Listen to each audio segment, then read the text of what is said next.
सरल ज्ञान चैनल में आप सभी का स्वागत है। आज हम जानेंगे कि कावड़ यात्रा का रावण से क्या कनेक्शन है और कैसे शुरू हुई जलाभिषेक की परंपरा। तो आज इस वीडियो में अंत तक बने रहें और कावड़ यात्रा के बारे में पूरी कहानी जानें। तो बिना देरी किए शुरू करते हैं। कावड़ यात्रा का जिक्र किसी पौराणिक ग्रंथ में सीधे तौर पर नहीं मिलता। इसका भी स्पष्ट रूप से कोई जिक्र नहीं कि किसने पहली बार यात्रा शुरू की थी। लेकिन लोक व्यवहार में महाबली रावण महाविष्णु के छठे अवतार, भगवान परशुराम, अगस्त ऋषि, महर्षि मंडे, महारथी करण और 61 नैनार संतों से एक संत कनप्पा जैसे कई नाम शामिल हैं जिन्होंने महादेव को प्रसन्न किया। तो पवित्र सावन का महीना अभी शुरू है। जलाशयों से शिवालयों तक दिखाई दे रहे जत्थे ही जत्थे, आसमान जल से भरे बादलों से ढका हुआ है और धरती पर सावन की छड़ी लगी हुई है। कभी उमस, कभी तपिश, तो कभी रिमझिम रिमझिम बारिश।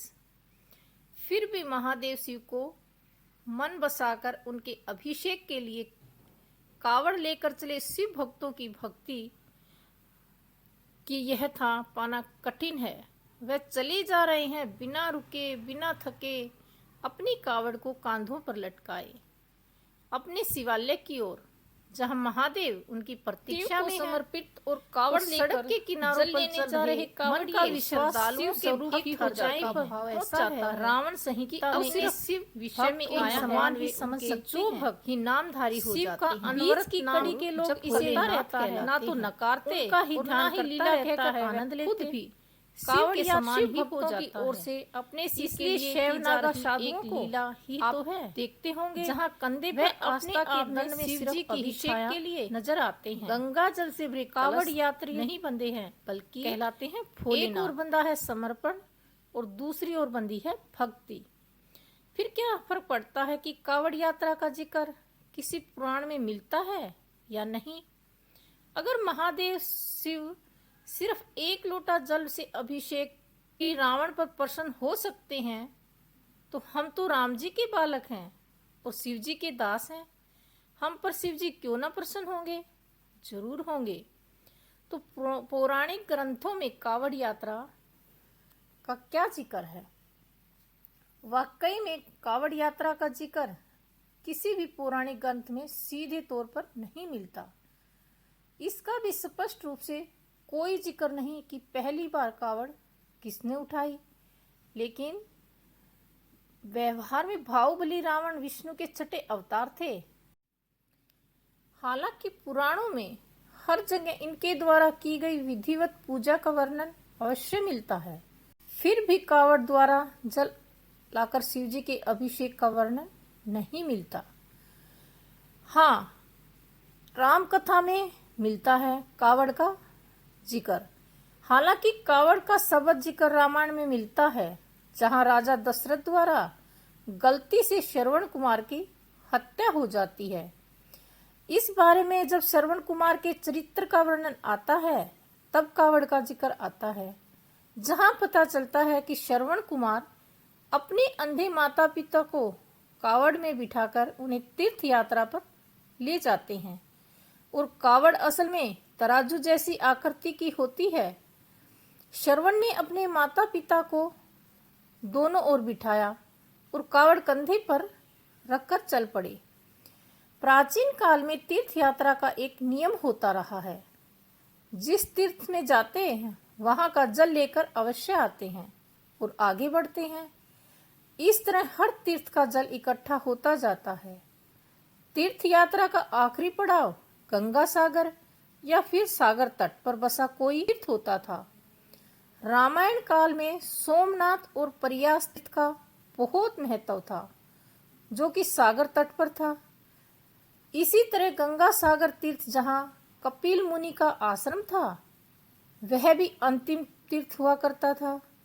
श्रद्धालु इन अंतिम तीर्थों में पहुंचकर सभी तीर्थों का जल चढ़ाया करते थे। तो श्रवण कुमार के माता पिता के पास एक छोटे कमंडल में सभी तीर्थों का जल था, लेकिन अयोध्या की नगरी की भारी सीमा पर श्रवण कुमार की मृत्यु होने के बाद उन्होंने भी प्राण त्याग दिए थे। पश्चिम उत्तर प्रदेश के तीर्थ क्षेत्र में दशानन रावण से जुड़ी कई लोक कथाएं प्रचलित हैं। यहाँ नोएडा के पास बिसरक गांव को रावण की जन्मस्थली बताया जाता है। मेरठ को महाराष्ट्र बताते हुए उसे रावण की ससुराल बताया जाता है। यहीं बागपत स्थित पूरा महादेव को लेकर मान्यता है कि यहाँ पर खुद रावण ने गढ़मुक्तेश्वर से गंगा जल लाकर शिवजी का जल अभिषेक किया था, जबकि रावण से भी सैकड़ों वर्ष पहले भगवान परशुराम ने इस मंदिर में शिवलिंग की स्थापना की थी और 108 कलश से उनका अभिषेक किया था। भगवान परशुराम का कावड़ से क्या संबंध है? हालांकि सीधे तौर पर किसी पौराणिक ग्रंथ में इन स्थानों का जिक्र नहीं मिलता, फिर भी इन जगहों को मान्यताओं और लोक कथाओं में परशुराम और रावण के नाम से कैसे जुड़ गए, इस बारे में कहना बहुत। भगवान परशुराम ने 21 बार क्षत्रियों को जीतकर सारी पृथ्वी जीत ली थी। फिर शिवजी ने उन्हें रक्तपात से रोका और अगले अवतार की प्रतीक्षा करने के लिए कहा। तब परशुराम जी ने सारी पृथ्वी भगवान शिव को, उनके गुरुजी भी थे, उन्हें दान देकर दी और तपस्या के लिए महेंद्र पर्वत पर चले गए। शिवजी ने अपना फरसा सागर में फेंक दिया और फरसा जहां गिरा वहां जल दोनों तरफ किनारे हट गया और जो भूमि बाहर आई उसे केरल कहा जाता है।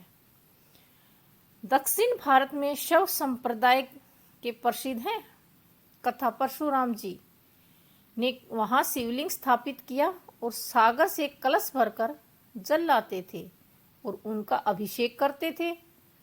केरल के वडकुनाथ मंदिर में शिवलिंग की स्थापना परशुराम द्वारा की गई बताई जाती है। संवत इसी प्रसंग में उन्हें आगे चलकर पहला कावड़िया घोषित किया गया। दक्षिण भारत में शैव संप्रदाय में यह कथा बहुत ही प्रचलित है। और उधर रावण संहिता से मिलता है रावण की शिव पूजा का जिक्र। रावण की शिव पूजा का विस्तार से जिक्र रावण संहिता में मिलता है। एक बार रावण महिष्मती क्षेत्र का विजय पाने के लिए गया, रास्ते में नर्मदा नदी पड़ी।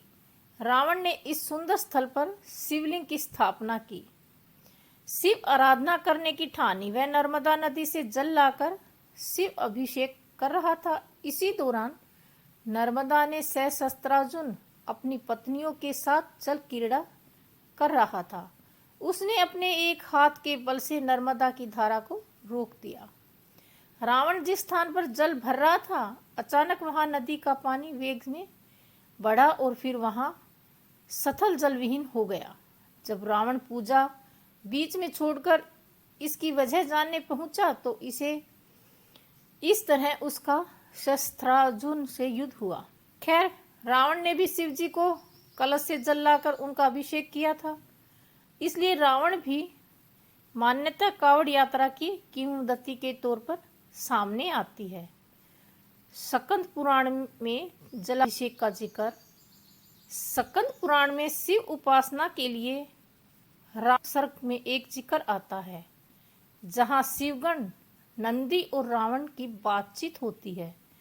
इस स्थान पर नंदी कहते हैं कि जो प्राणी जलाशय से शिवालय तक पैदल की गमन यात्रा करता है और फिर जल ले जाकर शिवालय को धोकर साफ करता है, वह बिना किसी विधान की पूजा के शिवलोक को प्राप्त कर लेता है। यहाँ ध्यान देने वाली बात है कि स्कंद पुराण में कावड़ यात्रा का जिक्र नहीं है, लेकिन ये जरूर लिखा है कि जलाशय से जल लेकर शिवालय तक की यात्रा। संबत आगे चलकर यही व्याख्या कावड़ यात्रा में बदल ली गई होगी।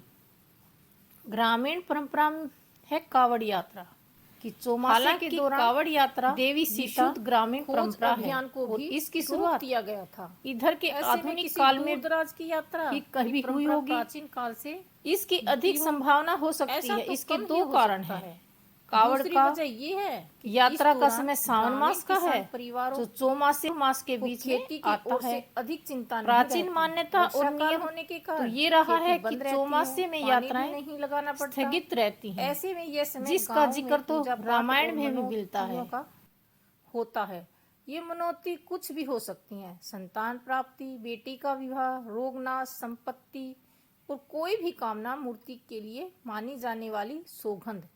अक्सर मनौतियां या तो देवी माता से जुड़ी होती हैं या शिवजी से जुड़ी मनौतियां इस तरह की सरल होती हैं, जिसमें उनका अभिषेक गंगाजल से करने की मनौती सबसे आम है।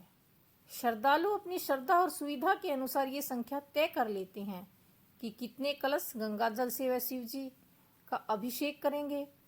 इस तरह की मनौतियों के पीछे पौराणिक कथाएं और मान्यताएं ही हैं। स्कंद पुराण के महाश्वेर खंड में इसका जिक्र आता है, जहाँ लोमेश ऋषि बताते हैं कि शिवजी के मंदिर का सफाई करने वाला उनके गुणों में शामिल हो जाते हैं, वही शिवजी को अर्पित करते हैं। चंवर भेंट एक दिन उन्होंने हीरे का मांस पकाया, जंगली पुष्प से माला बनाई, शिवजी को धूप और दोनों हाथों से मांस भूनकर पत्तों पर रखकर शिवजी की ओर चले। फिर सोचा कि पानी तो लेना ही भूल गया, इसलिए पास ही बह रही स्वर्णमुखी नदी पर पहुंचे, लेकिन पानी ले कैसे? तब संत कनपटा ने नदी में डुबकी मारी और मुख में पानी भर लिया। चढ़ाते हैं। फिर शिवलिंग को उसी मुंह से भरे पानी से नहलाया। ये सारी उन्हें मांस चढ़ाया और वन फूलों की माला भी अर्पित की। शिव उनके इस भोलेपन से इतना प्रसन्न हुए कि प्रकट हो गए और उन्हें दर्शन दिए। ऐसे होते हैं शिव भगत, असली भोले भगत शामिल। इसलिए शिव जी की कावड़ यात्रा का जिक्र पुराणों में मिले ना मिले, लेकिन जब किसी रावण ने कावड़ पहले चढ़ाई हो या ना चढ़ाई हो, शिव भक्तों को इससे कोई फर्क नहीं पड़ता।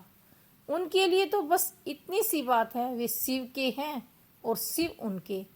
तो बोले हर हर महादेव।